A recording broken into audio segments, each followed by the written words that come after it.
28 سال قبل فیض آباد میں جس کا نام بدل کر ایودھیا رکھ دیا گیا ہے، نہایت جنونی انداز میں بھارتیہ جنتا پارٹی، وشو ہندو پریشد اور بجرنگ دل کے کارسیوکوں نے 490 سال پرانی بابری مسجد کو شہید کر دیا تھا اور یہ جواز پیش کیا تھا کہ یہ مسجد رام چندر جی کی جائے پیدائش پر قائم رام مندر کو توڑ کر تعمیر کی گئی تھی۔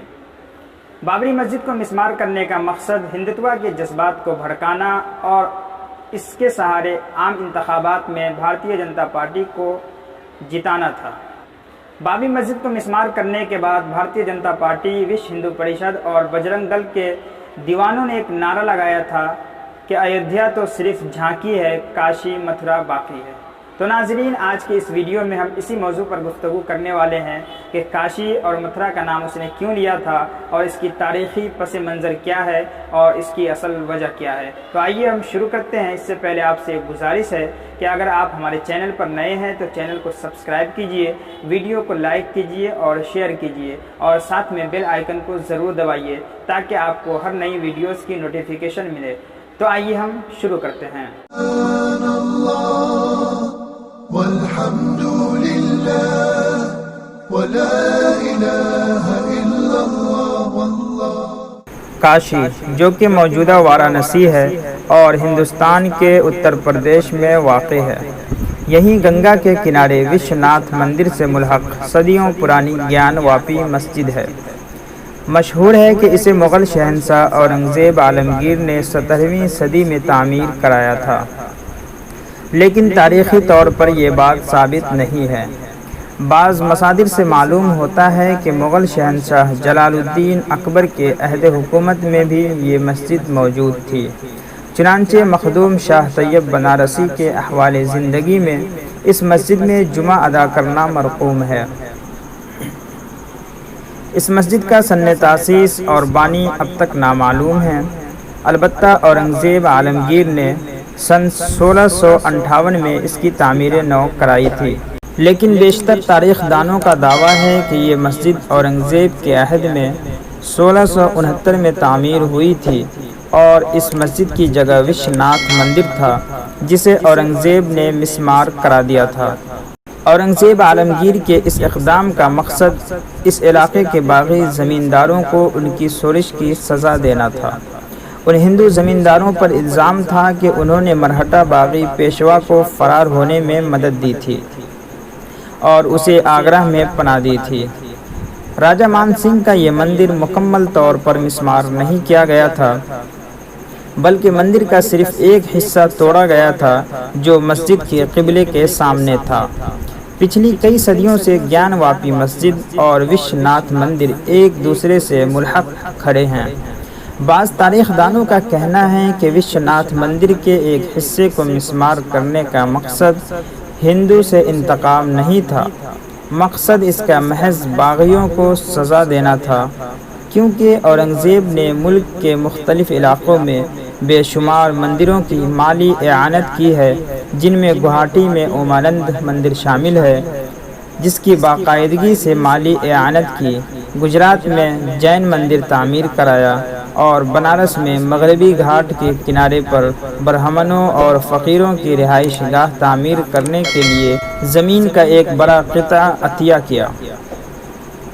اورنگزیب نے اجین میں مہاکال مندر اور بندرا بن میں بھگوان کرشنا مندر کو وافر مالی امداد دی۔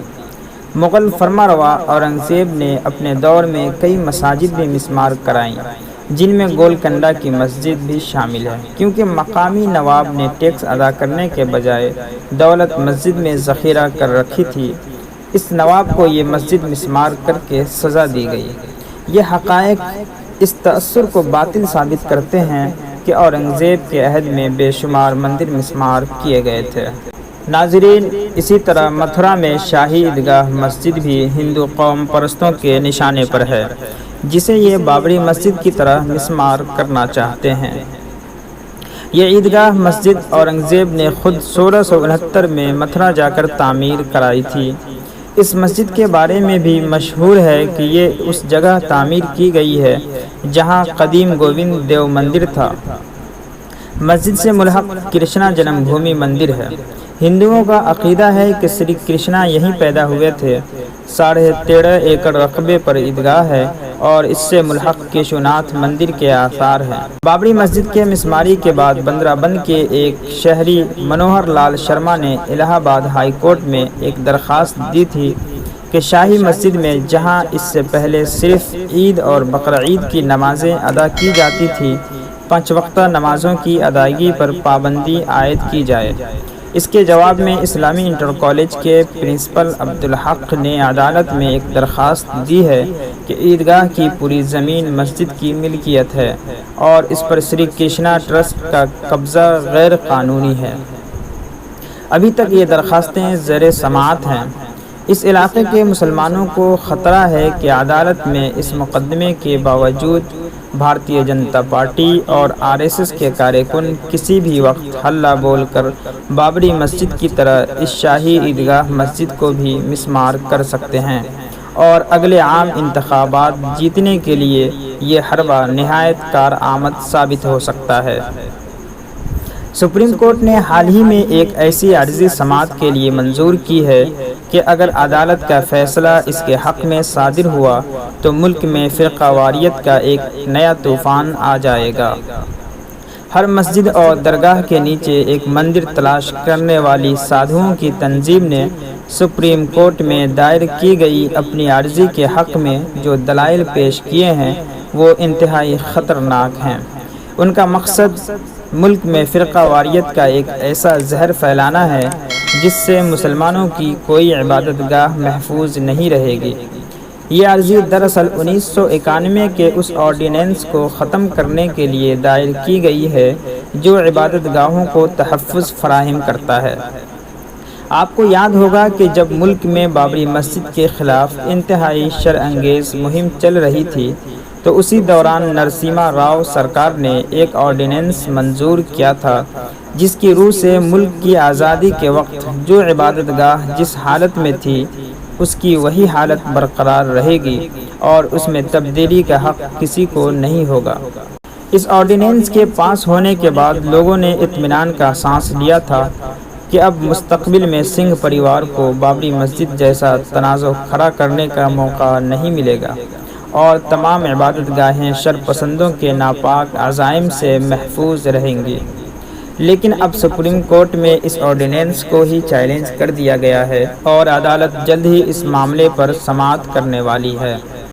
تو ناظرین، امید کرتے ہیں کہ آپ نے کاشی اور متھرا کا معاملہ سمجھ لیا ہوگا اور اس کی تاریخی پس منظر کیا ہے اس کو جان لیا ہوگا، اور اس سلسلے میں بھارتیہ جنتا پارٹی اور ہندو شدت پسند تنظیموں کی منفی سوچ اور اس کا پروپیگنڈا کیا ہے اس کو بھی آپ نے ذہن نشین کر لیا ہوگا۔ تو ناظرین، اس سلسلے میں آپ کی کیا رائے ہے آپ ہمیں کمنٹ سیکشن میں ضرور بتائیں، آپ کا ہمیں انتظار رہے گا۔ چلیے پھر ملتے ہیں اگلے ویڈیو میں، جب تک کے لیے شکریہ، خدا حافظ۔